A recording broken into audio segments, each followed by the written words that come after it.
The medical scanner's blue light flickered one final time before displaying the results that would change everything. Jin-Woo Park's breath caught in his throat as he read the words that seemed impossible, yet terrifyingly real. Kepler's syndrome. The disease that hunted humans like a shadow in the vast emptiness between stars. Dr. Hee-min Choi, the ship's chief medical officer, placed a gentle hand on his shoulder. Her face carried the weight of delivering news she'd hoped never to give again. "I'm sorry, Jin-Woo. The cellular degeneration has already begun in your neural pathways. Without the specialized nano-treatment, we're looking at maybe 3 months. Jin-Woo's legs gave way, and he slumped into the cold metal chair beside the scanner. The new dawn hummed around them, its massive engines pushing them through the void toward a distant colony world that suddenly felt impossibly far away. The nearest medical station. 4 months at our current speed, Hee-min said quietly, and that's if we don't encounter any more mechanical failures. The colony ship had been limping through space for the past 6 weeks. What should have been a routine journey to establish humanity's newest outpost had turned into a desperate struggle for survival. The ship's main reactor had suffered critical damage during a meteor shower, forcing them to run on backup power. Food synthesizers worked at half capacity. The artificial gravity fluctuated randomly, sending loose objects floating through corridors at unpredictable moments. Jin-Woo walked through the ship's main corridor in a daze, watching his fellow colonists hurry past with worried expressions. Families clutched their children closer. Engineers worked around the clock to keep critical systems functioning. Everyone had their own problems, their own fears about whether they'd reach their destination alive. In his small quarters, Jin-Woo stared at his life savings displayed on his personal tablet. 237 credits. Not even enough for a week's worth of decent food, let alone the 50,000 credits the nano-treatment would cost. His parents had died years ago, leaving him with nothing but their DNA and the strange genetic memories that came with it. Those memories were his gift and his curse. Images of Earth that felt more real than his own experiences flooded his mind during quiet moments. Rolling green hills under blue skies, ocean waves crashing against rocky shores, mountain peaks touched by golden sunlight. Places he'd never been but somehow knew intimately, passed down through generations of human DNA like a cosmic inheritance. He'd always been able to paint these memories with startling accuracy. Other colonists would stop and stare at his canvases, tears in their eyes as they recognized the homeworld they'd left behind. But now, with the ship dying around them and everyone focused on basic survival, who had time or money for art? The next morning, Jin-Woo made a decision that felt both desperate and strangely right. He gathered his paintings and set up a small booth in the ship's central hub, where the main corridors converged near the observation deck. The spot offered a view of the stars streaming past, but more importantly, it was where colonists had to pass when moving between sections. His first painting showed a field of sunflowers stretching toward a horizon painted in shades of gold and amber. The genetic memory was so vivid he could almost smell the earth and feel the warm breeze. Next to it hung a seascape with waves that seemed to move in the artificial light, and a forest scene where every leaf appeared to rustle with life. "Beautiful work," said an elderly woman named Sunja, as she paused to examine the sunflower painting. "Reminds me of my grandmother's farm." She touched the credits in her pocket, then shook her head sadly. "I'm sorry, dear. We're barely making it as is." Hour after hour, the same scene repeated. Colonists would stop, their faces lighting up with recognition and longing as they saw Earth's beauty captured on canvas, but when they reached for their credits, reality would crash back down. Food was more important than art. Medicine took priority over memories.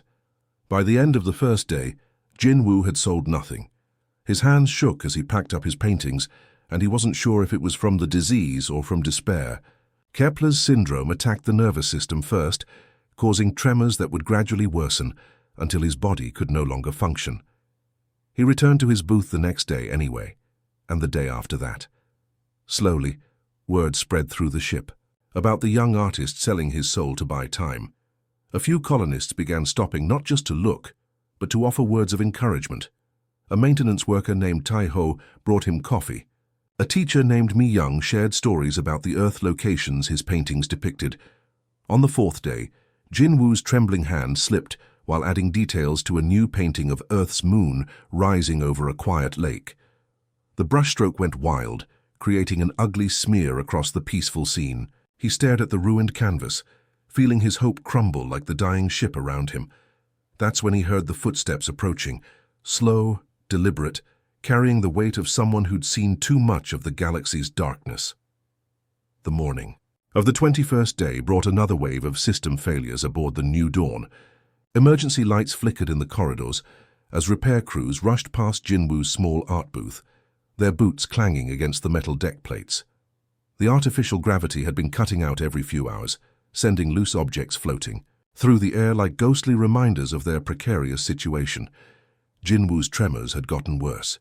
The Kepler's syndrome was spreading through his nervous system like ice water in his veins. He'd managed to sell only 3 small paintings in 3 weeks, earning barely enough credits to buy a single meal replacement bar. The larger pieces, the ones that captured Earth's most breathtaking landscapes, remained untouched despite the longing looks they drew from passing colonists. He was carefully adding details to a new canvas when the footsteps approached.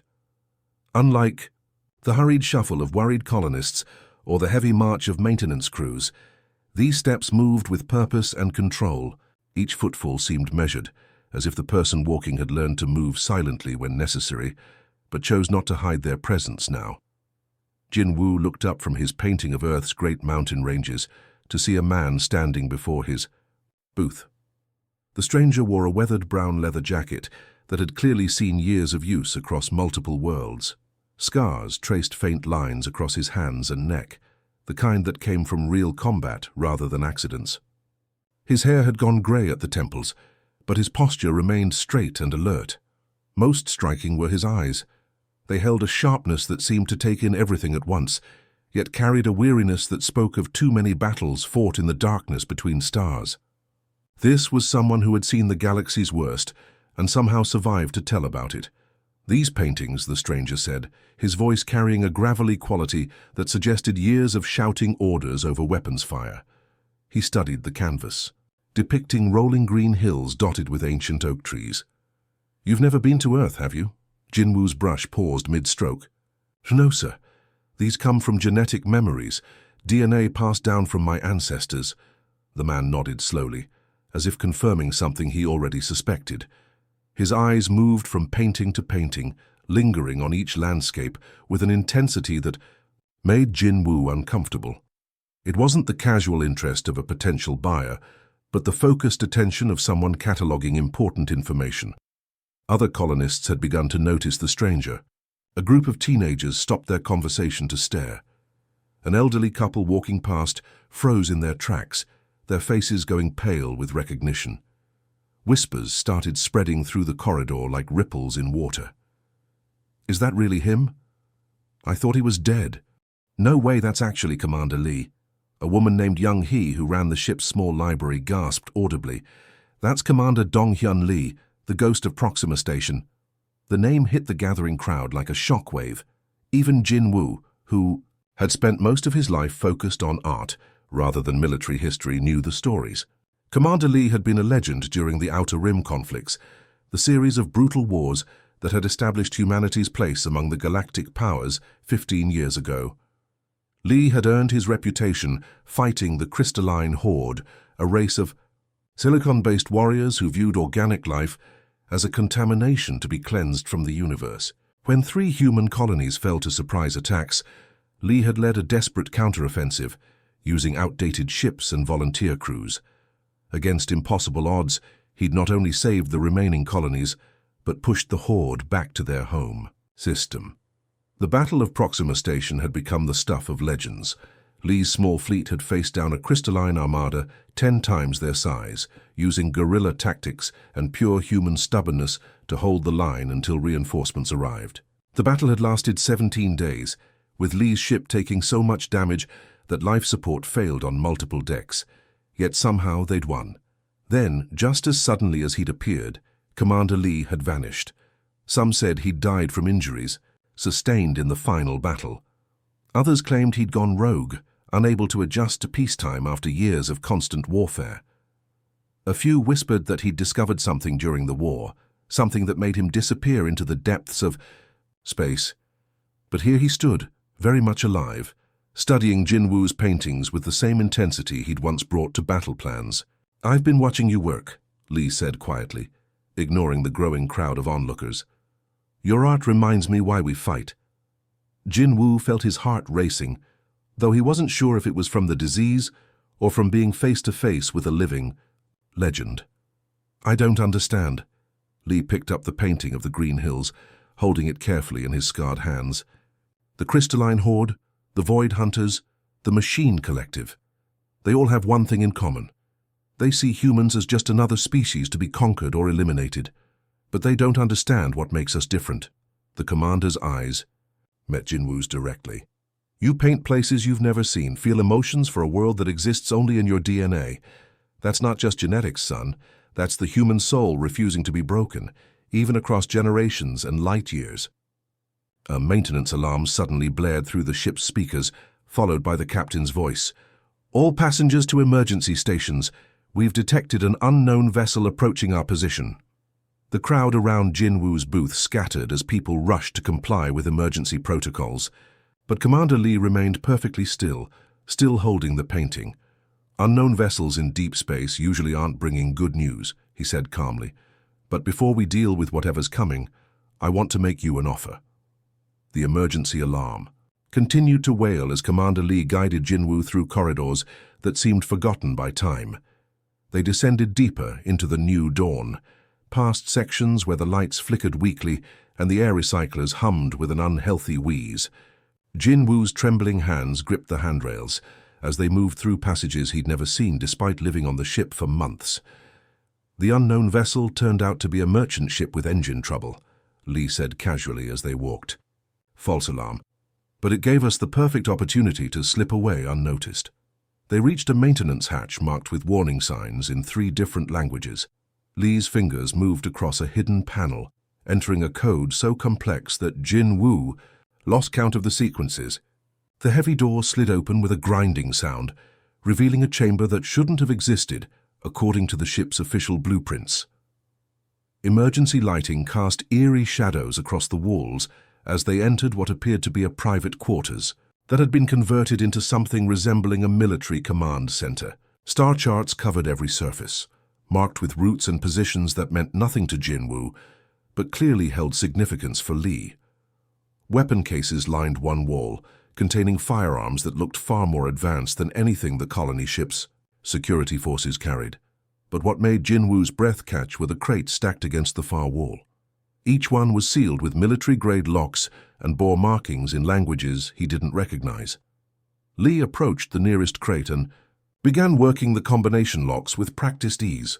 During the final battle at Proxima Station, Lee began, his voice taking on the cadence of someone sharing a long-held secret. "My ship intercepted a Crystalline Horde transport vessel. We expected weapons or battle plans.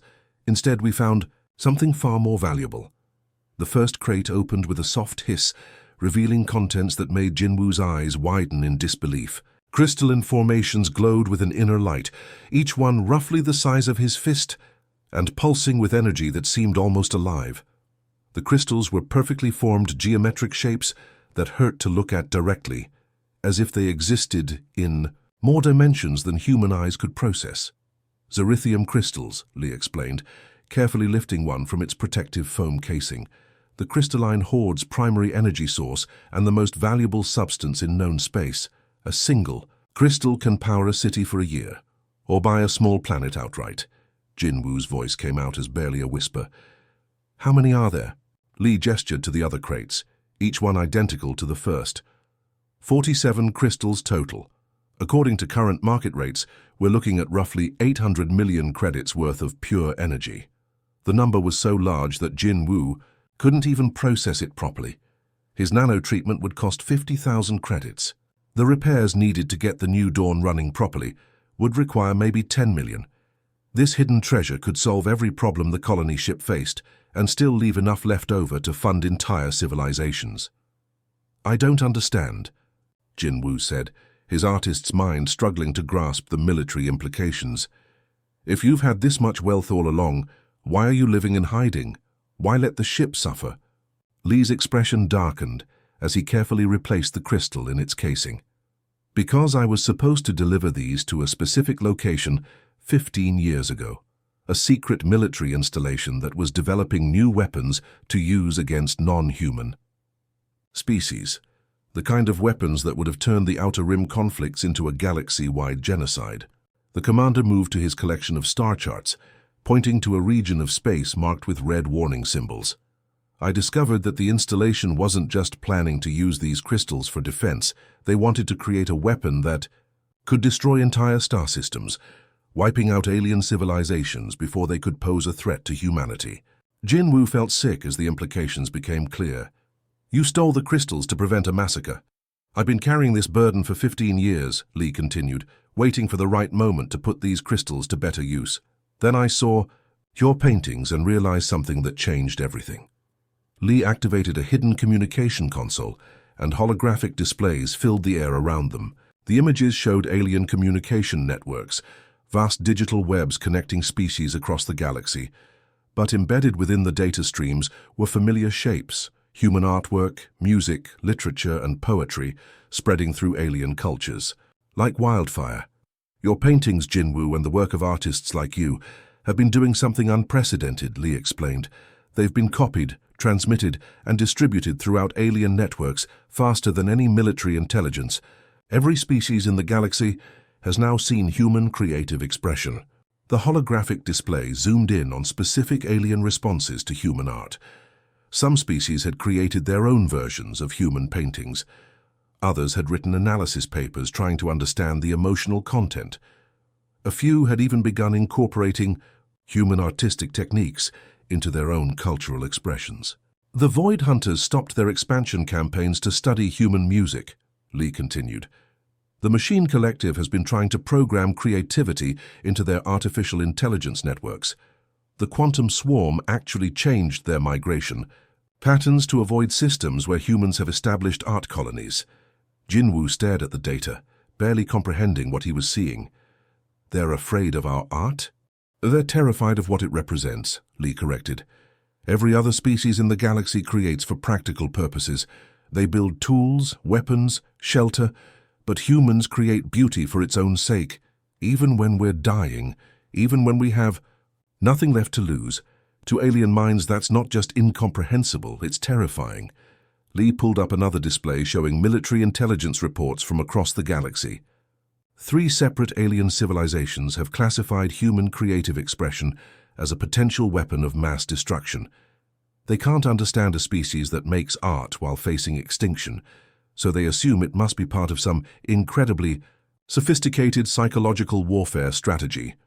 The revelation hit Jinwoo like a physical blow. His paintings, created in desperation to fund his medical treatment, were apparently part of an accidental campaign that had made humanity feared across the galaxy. That's why I'm offering you these crystals, Lee said, his voice carrying the weight of 15 years of hidden purpose. Your art is already changing the balance of power in the galaxy. With proper funding, we could establish humanity not as conquerors, but as something far more powerful, as the species that creates beauty in the face of impossible odds. Jinwoo's hands were shaking so badly now that he could barely stand. Whether from his disease or from the magnitude of what he'd just learned, he couldn't tell. Jinwoo had expected Commander Lee's hidden crystals to be somewhere aboard the new Untio safely tucked away in another secret compartment. The reality was far more dangerous and complicated than he could have imagined. The crystals aren't here, Lee explained as they huddled around a holographic display in his hidden quarters. I moved them years ago to Research Station Omega-7, deep in the neutral zone between human and alien territories. I thought they'd be safer there than on any ship or colony. Sujin Kim, the ship's ace pilot, studied the star charts with professional interest. Her small frame and youthful appearance masked years of experience navigating the most dangerous regions of space. Omega-7 was decommissioned 5 years ago, she said, tracing flight paths with her finger. The journey will take us through 3 different alien patrol zones. Jinwoo's condition had deteriorated significantly over the past few days. The tremors in his hands now affected his entire body, and he needed help just to walk steady distances. "I'm coming with you," he insisted, despite Lee's obvious concerns. "You can barely stand," Lee argued. "This mission will require precise movements through hostile territory. Those crystals are meant to fund my treatment," Jinwoo replied with surprising firmness. "Besides, if we're caught by aliens, maybe having an artist along will work in our favor. You said they're afraid of human creativity." Su-jin supported Jinwoo's decision. "He's right. And honestly, if the alien response to human art is as extreme as you've described, having our most talented artist present might be our best defense." They departed the New Dawn in Su-jin's personal ship, a modified courier vessel called the Shooting Star. The ship was small but incredibly fast, with stealth capabilities that had helped Su-jin evade alien patrols during her years as an independent cargo hauler.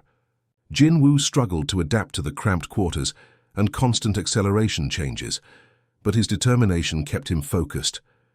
The journey through the neutral zone proved more eventful than expected. Twice they encountered alien patrol vessels, but Su-jin's piloting skills and the ship's advanced countermeasures allowed them to slip past undetected. Jinwoo spent the time working on a new painting, his trembling hands somehow managing to capture the beauty of stars streaming past their viewport. Research Station Omega-7 appeared on their sensors like a metallic ghost against the cosmic backdrop.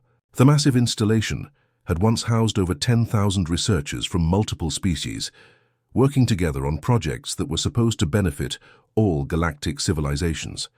Now it drifted silently through space, its lights dark and its communication arrays silent. "Something's wrong," Su-jin muttered as they approached the station's docking bay. "The automated defense systems should have challenged us by now." Lee was already suiting up in combat armor, checking weapons that looked far more advanced than standard military issue. The defenses were designed to keep people out, not to stay active indefinitely. After 5 years without maintenance, most of the systems have probably failed. They docked without incident, but the silence that greeted them inside the station felt oppressive and wrong. Emergency lighting cast red shadows through corridors that should have been bustling with activity. Their footsteps echoed strangely in the artificial atmosphere, as if the station itself was holding its breath. Jinwoo's artistic eye immediately noticed details that the others missed. Scratch marks on the walls suggested hasty evacuation. Personal belongings scattered through the corridors indicated that the station's inhabitants had left in a panic rather than following proper shutdown procedures. "The crystal storage facility is in Section C," Lee said, consulting a map displayed on his wrist computer. "But we need to check the main computer core first. If the researchers left any records, we need to know what spooked them." The computer core told a story that none of them had expected. Data logs revealed that the station hadn't been abandoned due to funding cuts or political changes.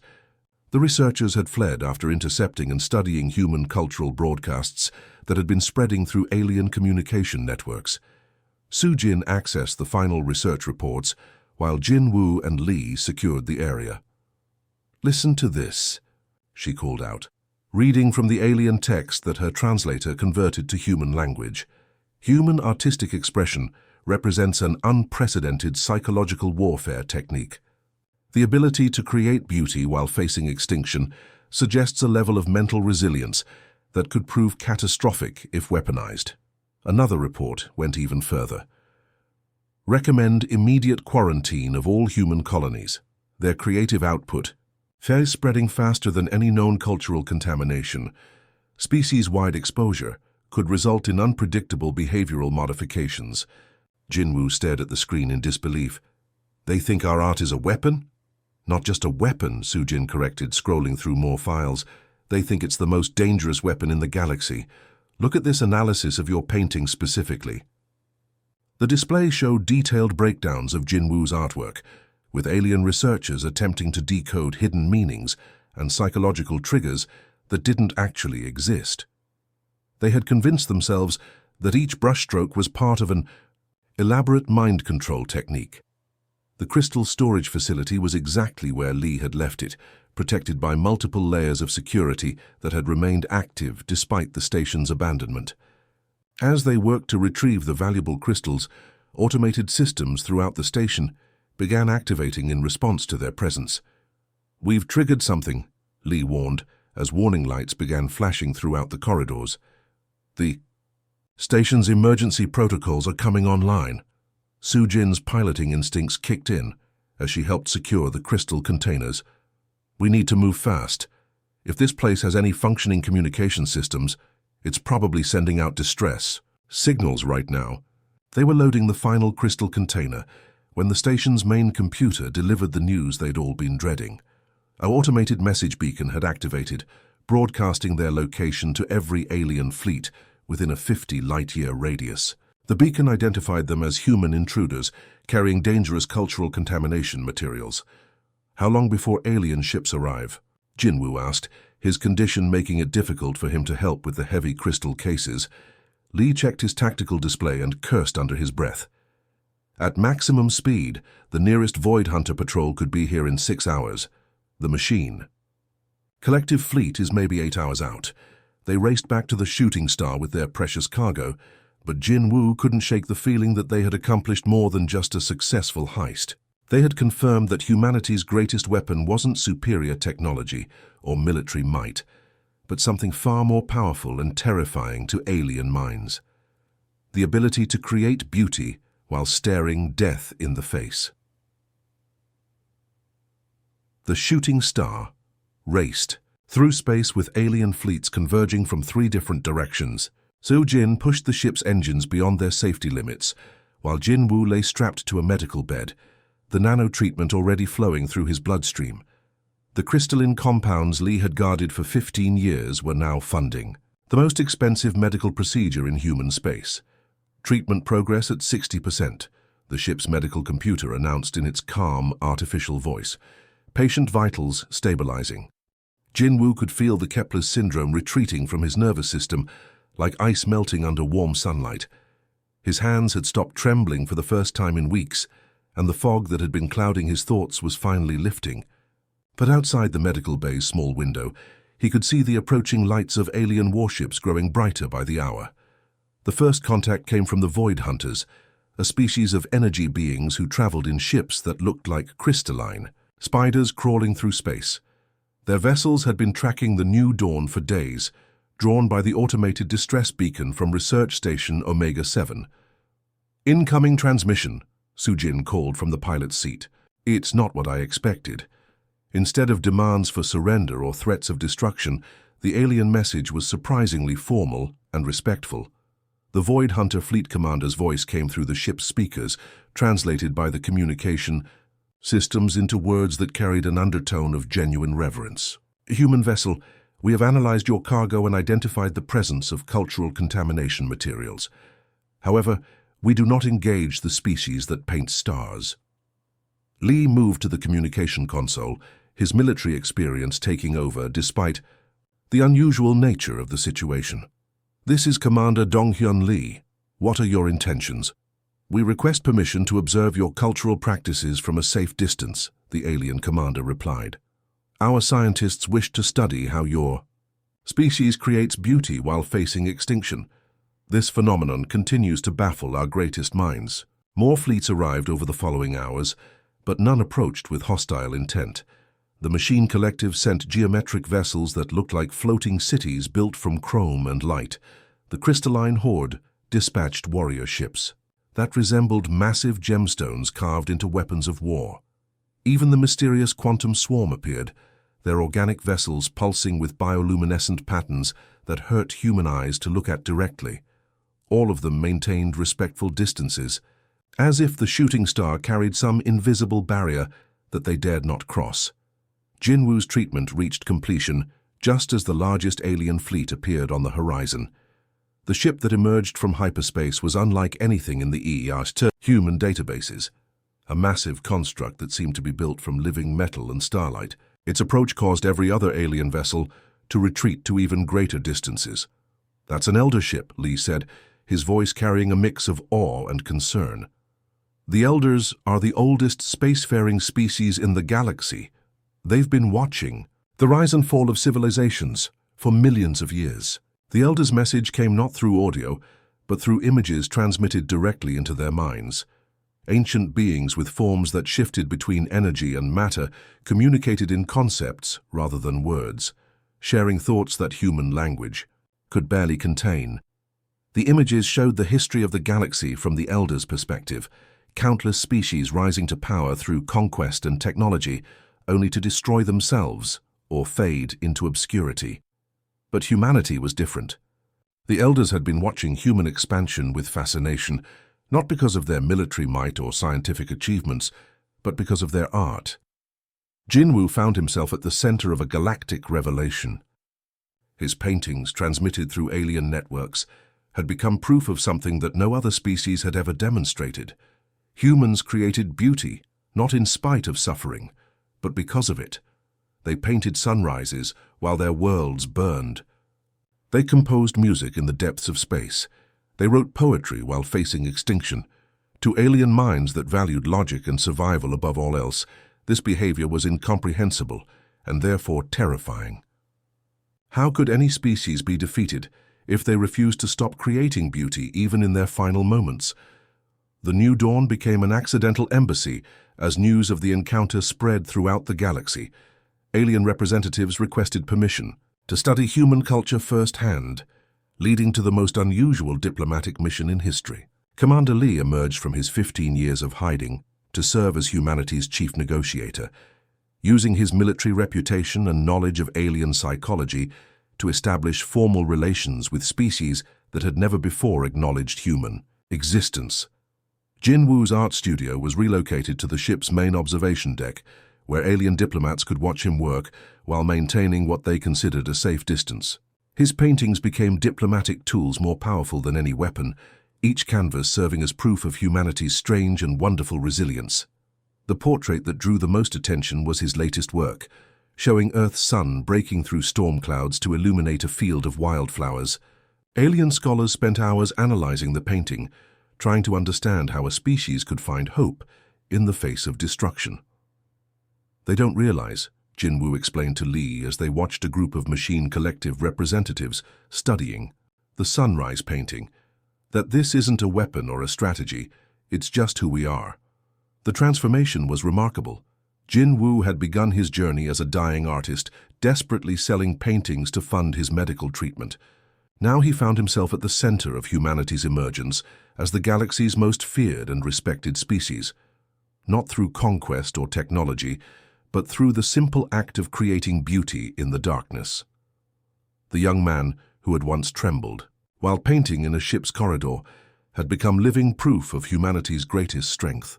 Even when facing the end, humans would never stop reaching for something beautiful. Peace treaties were signed, trade agreements were established, cultural exchange programs began operating between human colonies and alien civilizations that had never before communicated with other species.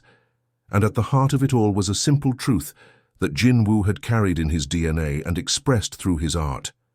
Humans didn't create beauty to impress others or to serve as weapons.